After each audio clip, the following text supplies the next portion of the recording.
The change in a population size is going to have to do with births, immigration, deaths, and emigration. So births and immigration are adding to a population. Deaths and emigration, or individuals leaving to go to another population, reduce population size. And sometimes just to simplify things, especially in situations where you have relatively small immigration or emigration, you just sort of ignore that and focus on births and deaths.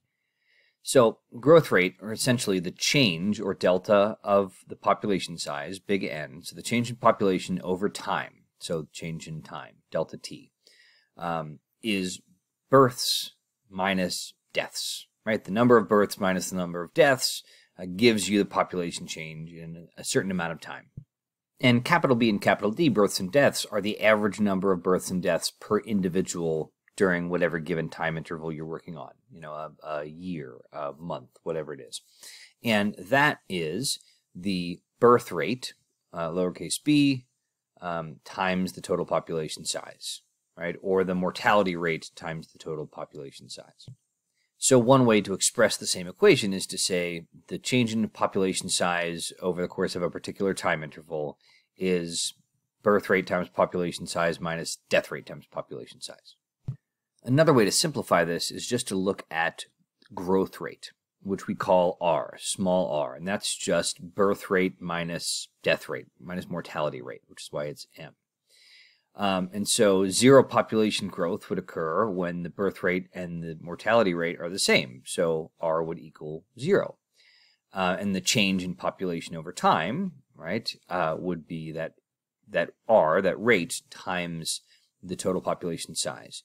And so if R is 0, because the birth rate and the mortality rate are the same, then 0 times the population size is 0, and the change in the numbers of the population at this point are 0. There is no change.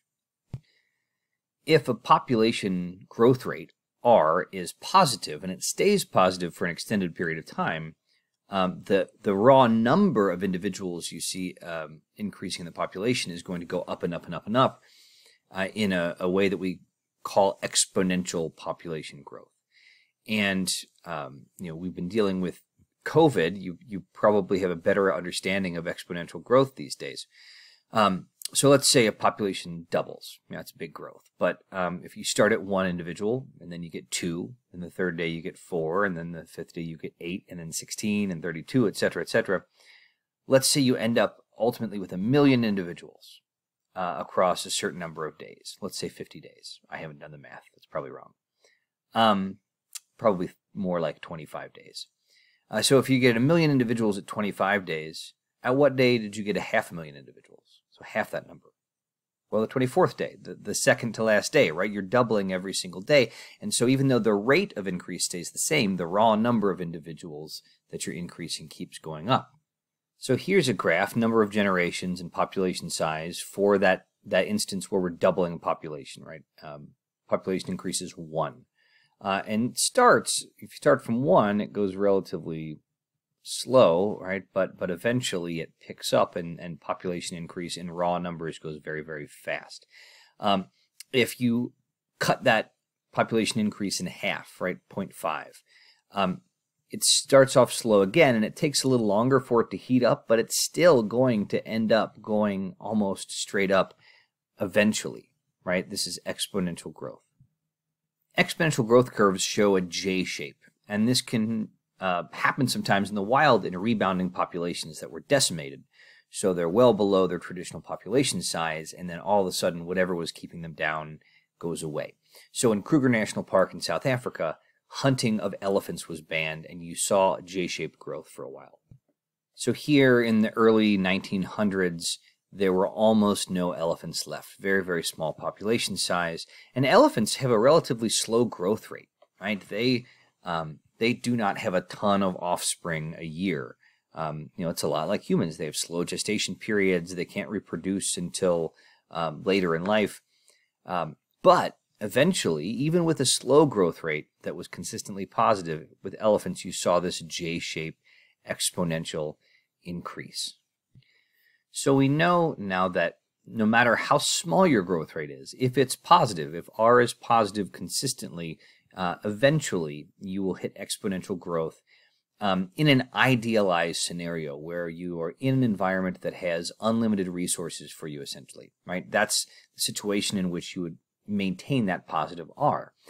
But that's not necessarily realistic in the real world, because you don't necessarily have unlimited resources in the real world indefinitely. Eventually, if your numbers keep going up, you're going to start eating up all the food, right? Or running out of habitat for you to live in.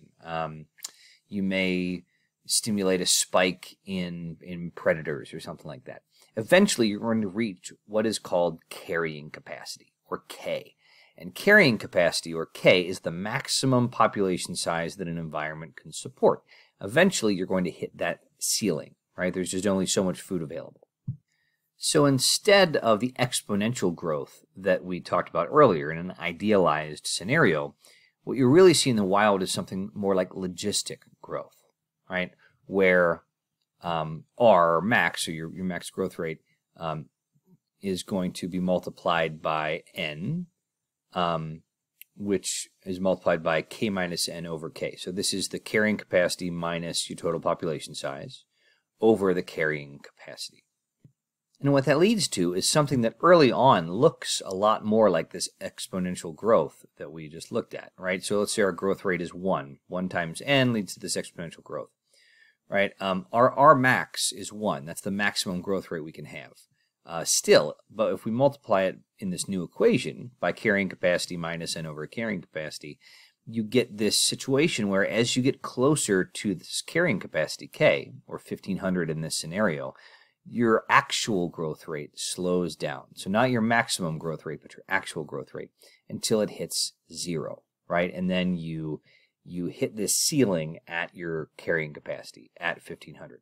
So instead of a J shape, we have something more like an S shape. Instead of exponential growth, in reality, in nature, you see something more like logistic growth. This isn't just hypothetical or something that works mathematically. It's also been shown experimentally, both in nature and in the lab, for instance, with population growth of paramecia. If you grow paramecia in a lab, they show this logistic S-shaped curve when you hit what appears to be the carrying capacity. Daphnia as well, which are an example called the water fleas. They're a type of arthropod crustacean.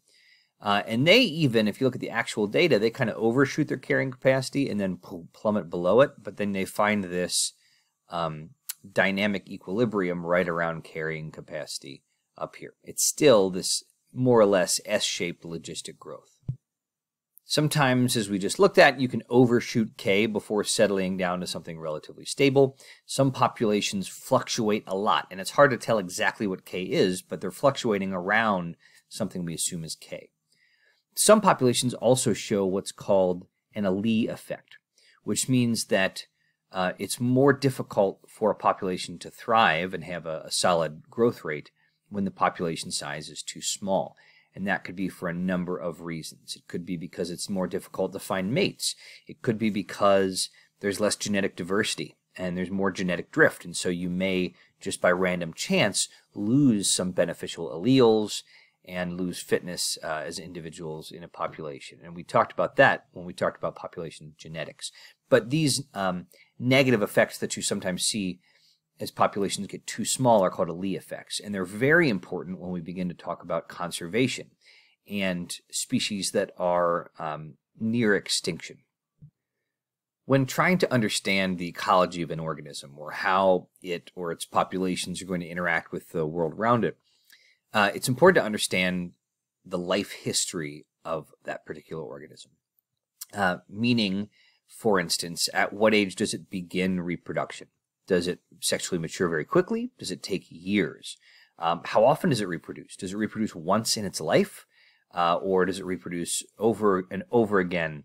Does it reproduce in cycles, right? During seasons, right? Every spring or summer, or every full moon or whatever? Or does it reproduce consistently across time?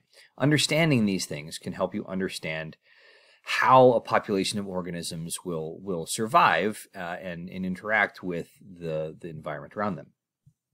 For example, some species exhibit what we call semelparity, or Big Bang reproduction. And that means they have one big reproductive event and then they die, right? They only reproduce once. Other species exhibit iteroparity, like in iterations, meaning it's repeated over and over again. And that means you can produce offspring multiple times across your life. And in very variable, unpredictable environments, sometimes it's beneficial to have semelparity, or to be semelparous, so Big Bang reproduction. In very dependable environments that don't have a ton of shifts of unpredictability, repeated reproduction is often beneficial. For example, this is an agave. So you see these spiky leaves, and once in its lifetime, it shoots up this big, giant flower that's then pollinated, I think, by bats. And they are semelparous, meaning there's this one major reproductive event in their lifetime.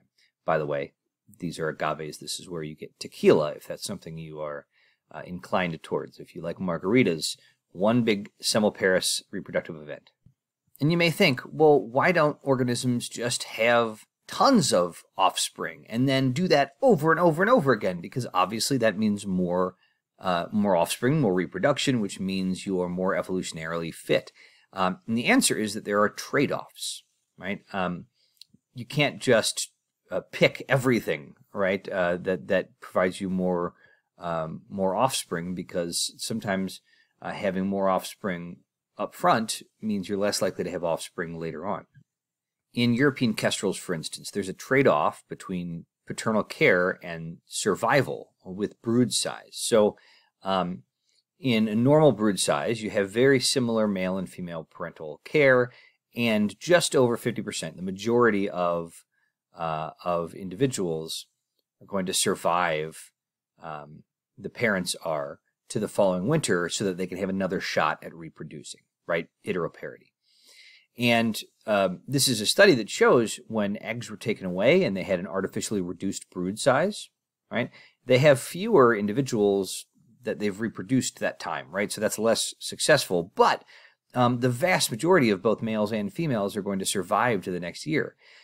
If they have an abnormally enlarged brood size, so they've taken eggs from some nests and given them to others, yes, they have more offspring that year, but they are far less likely, especially males, to make it to the next season to have another shot at reproduction. And so evolution has found sort of this happy medium where the majority are going to survive to have more than one attempt at reproduction, but you're still having a reasonably large brood size. Some plants produce a huge number of seeds. They're tiny seeds with very little nutrition, but they're a huge number, and they're just playing a numbers game, hoping that some of them will eventually reproduce. Other plants produce a small number of seeds, but give them a ton of energy to help them be more likely to become established and grow. Examples of these would be the dandelion, which has tons of tiny seeds that may or may not grow. They may get lucky and a bunch of them grow, but they invest very little in each individual seed. Whereas Brazil nuts make a much smaller number of seeds, but fill them with nutrition, so each individual seed has a much higher likelihood of surviving. These two strategies are called R selection and K selection. R selection is called density-independent selection, and it selects for life history traits that will maximize number of reproductive events, right? K selection is density-dependent selection, and that selects for life history traits that are more likely to succeed for each individual. So even if you're close to your carrying capacity, K, the individual is more likely to survive. So for instance, human beings, elephants, right? The nuts that we were just talking about have a lot of parental investment. The nuts, Brazil nuts invest a lot of nutrition. We invest a lot of parental care, and we have very few offspring relative to other organisms, but we put a lot of effort into making sure that each individual survives. R selection, or growth rate selection, means, we don't put a lot of effort into each individual, but we produce a ton of individuals, and we roll the dice, and maybe a lot of them will survive in a growth rate environment.